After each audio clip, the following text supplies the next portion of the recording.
कुणी आहे का घरात? कदम, कदम. बस बस बस, तुमचे नमस्कार चमत्कार नको आहेत मला. भाडं द्या माझं.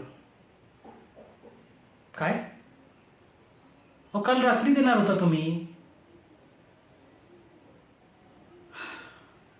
नाही नाही नाही नाही नाही नाही, मुदत वाढवून मिळणार नाही. अहो काय म्हणजे? अहो तुमचं 5 महिन्याचं भाडं बाकी आहे, 5 महिन्याचं. लाज वाटते का तुम्हाला? लाज. नेहमी आपलं पुढच्या आठवड्यात देतो, उद्या देतो, परवा देतो. ते उद्या परवा कधी येणार आहे देव जाणे. ते काय नाही, बस झालं तुमचं. बर. अच्छा. कदम, हो पास नाही उडवाउडवीची उत्तर. हा, किती वेळा तेच तेच ऐकायचं? ऐकून ऐकून आता माझ्या देखील कारणं पाठ झालीत. आता तीच तीच कारणं देताना तुम्हाला जरा देखील लाज वाटत नाही? हा, पैसेच नाही आहेत, परिस्थितीच नाही आहे, काय करू, अडचणीत आहे. तुम्ही अडचणीत आहे, मी काय मक्तेदारी घेतली तुम्हाला पोसायची? इथं काय धर्मशाळा उघडले का मी तुम्हाला घर फुकट द्यायला?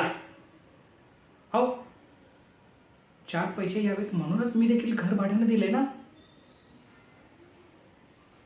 तेवढं तरी समजतंय ना तुम्हाला? तुम्हाला काय वाटलं दुसरा भाडेकरू मिळणार नाही मला? अहो माझ्या घरासाठी लाईन लागली, लाईन भाडेकरूंची. ते देखील जास्त भाडे द्यायला तयार आहेत, तुमच्यासारखं नाही.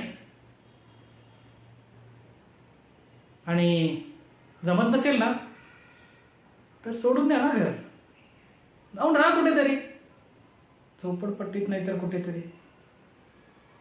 हां हां, तेच बोललो मी, तीच लगी आहे तुमची. ते काय नाही.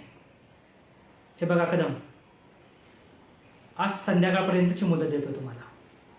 संध्याकाळी 6 पर्यंत मला माझं 5 महिन्याचं भाडं हवं आहे. मी माणसांच्या सोबतच येईन. भाडं मिळालं तर ठीक, नाहीतर तुमचं सगळं सामान घराबाहेर फेकलं जाईल. लास्ट वॉर्निंग देतोय.